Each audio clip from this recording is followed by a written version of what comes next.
નમસ્કાર, આપ જોઈ રહ્યા છો P24 news Gujarat.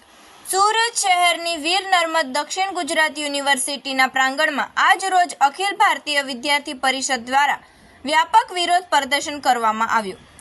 GCAS portal દ્વારા એડમિશનની પ્રક્રિયામાં થતો વિલંબ અને વિદ્યાર્થીઓને પડતી સમસ્યાઓના મુદ્દે આ પ્રદર્શન યોજાયું હતું। GCAS પોર્ટલ પર સમયસર એડમિશન પ્રક્રિયા પૂર્ણ ન થવાને કારણે અનેક વિદ્યાર્થીઓને પ્રાઇવેટ કોલેજમાં મોંઘા દરે એડમિશન લેવું પડી રહ્યું છે। GCAS પોર્ટલની કાર્યવાહી મંદ ગતિએ ચાલતી હોવાના કારણે વિદ્યાર્થીઓમાં અસંતોષ વ્યાપ્યો છે। GCAS પોર્ટલ બંધ કરી અન્ય કાર્યક્ષમ પોર્ટલ પર એડમિશનની પ્રક્રિયા શરૂ કરવામાં આવે એવી માંગ છે। એડમિશનની પ્રક્રિયા ઝડપી બનાવવામાં આવે જેથી વિદ્યાર્થીઓ સમયસર અભ્યાસ શરૂ કરી શકે। ABVPના આગેવાનોના કહેવા મુજબ જો આવનારા દિવસોમાં GCAS એડમિશન સમસ્યાનું નિરાકરણ નહીં આવે તો તેઓ ઉગ્ર આંદોલન માટે મજબૂર થશે। આ મુદ્દે યુનિવર્સિટી પ્રશાસન તરફથી હજુ કોઈ સત્તાવાર નિવેદન આપવામાં આવ્યું નથી। આ વિવાદને ઉકેલવા માટે યુનિવર્સિટી પ્રશાસન અને શૈક્ષણિક નીતિ નિર્માતાઓએ તાત્કાલિક પગલાં લેવા જોઈએ। GCAS પોર્ટલમાં પડતી તકલીફો અને એડમિશન પ્રક્રિયાને સરળ બનાવવા માટે જરૂરી સુધારાઓ લાવવાની જરૂર છે। આજે કયા પ્રકારનો વિરોધ કરવામાં આવ્યો? નમસ્તે, રવિ માંગોવિયા, સુરત મહાનગર મંત્રીનું દાયિત્વ, અખિલ ભારતીય વિદ્યાર્થી પરિષદ। આજ રોજ જે ગુજરાત સરકાર દ્વારા જે GCAS પોર્ટલ ચલાવવામાં આવે છે, જેના અંતર્ગત વિદ્યાર્થીઓને કોલેજમાં પ્રવેશ મળે છે, તો એ પ્રવેશ વિદ્યાર્થીઓને મેળવવા માટે જે GCAS ચાલુ કરવામાં આવ્યું છે, ખરેખર વિદ્યાર્થીઓને GCASના જે વિલંબ પ્રક્રિયા છે એને કારણે વિદ્યાર્થીઓને એડમિશન જ નથી મળતા। વિદ્યાર્થીઓ યુનિવર્સિટીના કોલેજોના ધક્કા ખાય છે છતાં પણ વિદ્યાર્થીઓને એડમિશન નથી મળતા, જેના કારણે અત્યારે વિદ્યાર્થીઓ જે પ્રાઇવેટ યુનિવર્સિટીઓ તરફ ધકેલાય છે, જેના કારણે સ્ટેટ યુનિવર્સિટીઓમાં સીટો ખાલી રહી છે। આ વખતે પ્રાઇવેટ યુનિવર્સિટીઓમાં 50%થી પણ વધારે સીટો ફૂલ થઈ ગઈ છે, જેના સામે જે સ્ટેટ યુનિવર્સિટી એમાં વિદ્યાર્થીઓને એડમિશન નથી થતા, ખાલી સીટો છે। તો જે એક વિદ્યાર્થી પરિષદની માંગ છે કે જે પ્રાઇવેટ યુનિવર્સિટીઓ છે એને GCAS અંતર્ગત સંમેલન કરવામાં આવે, જેના કારણે જે વિદ્યાર્થીઓ પ્રાઇવેટ યુનિવર્સિટી અને સ્ટેટ યુનિવર્સિટી એક GCASના માધ્યમથી જ એડમિશન થાય, કોઈ બી યુનિવર્સિટી હોય, પ્રાઇવેટ હોય કે સ્ટેટ હોય।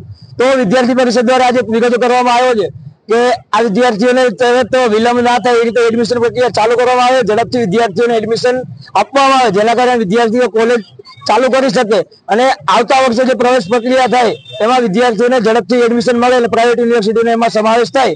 તો આજરોજ અખિલ ભારતીય વિદ્યાર્થી પરિષદ આખા ગુજરાતભરમાં દરેક જિલ્લાઓમાં વિરોધ પ્રદર્શન કરવામાં આવી રહ્યું છે કે GCAS કાં તો બંધ કરવામાં આવે અને કાં પછી વિદ્યાર્થીઓને વ્યવસ્થિત રીતે એડમિશન આપવામાં આવે। અને આગામી સમયમાં જો વિદ્યાર્થીઓને વ્યવસ્થિત રીતે એડમિશન આપવામાં નહીં આવે તો વિદ્યાર્થી પરિષદ ઉગ્રથી ઉગ્ર આંદોલન કરશે। એબીવી દ્વારા વિરોધ પ્રદર્શન કરવામાં આવ્યું છે, શું મામલો આવ્યો? શૈક્ષણિક વર્ષ 25-26ની એક અરજી અનેક વિકલ્પ ગુજરાત સરકારના શિક્ષણ વિભાગ દ્વારા ગુજરાત કોમન એડમિશન સર્વિસ એટલે કે GCAS દ્વારા જે પ્રવેશ કાર્યવાહી શરૂ થઈ રહી છે, એમાં યુજીના એક તબક્કો પૂરો થયો છે, બીજો તબક્કો શરૂ થયો છે અને પીજીની અંદર પહેલો તબક્કો શરૂ થયો છે।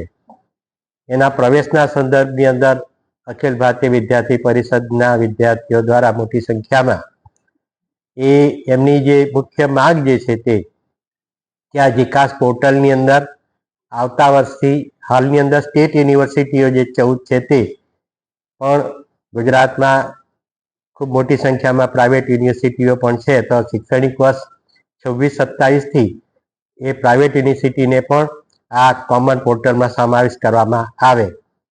અને બીજી માંગણી એવી છે કે આ જે છે તેની અંદર મોક રાઉન્ડ આવીને પણ એ પ્રવેશ પ્રક્રિયાઓ જે છે એ સત્વરે પૂર્ણ કરવામાં આવે।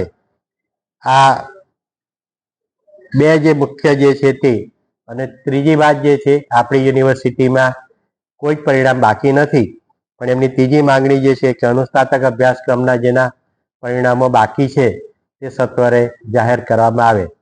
આવી કુલ 3 વાતો જે છે, એક GCAS પોર્ટલની અંદર આવતા વર્ષથી પ્રાઇવેટ યુનિવર્સિટીને પણ આ કોમન પોર્ટલમાં સમાવેશ કરવામાં આવે, 2 ચાલુ વર્ષે મોક રાઉન્ડ જેવી ત્વરિત વ્યવસ્થાઓ ગોઠવીને પણ પ્રવેશ પ્રક્રિયા સત્વરે પૂર્ણ કરવામાં આવે, અને 3 અનુસ્નાતક કક્ષાના માટે જો કોઈ પરિણામ બાકી હોય તો તે પ્રસિદ્ધ કરવામાં આવે. પણ આપને આપના માધ્યમથી જણાવું કે આપણી યુનિવર્સિટીમાં 1 મે જ આ મોટા ભાગના પરિણામો આવી ગયા હતા. સર એ લોકોને એવો પણ આરોપ છે કે જે પોર્ટલ છે એ બહુ ધીમી ચાલે.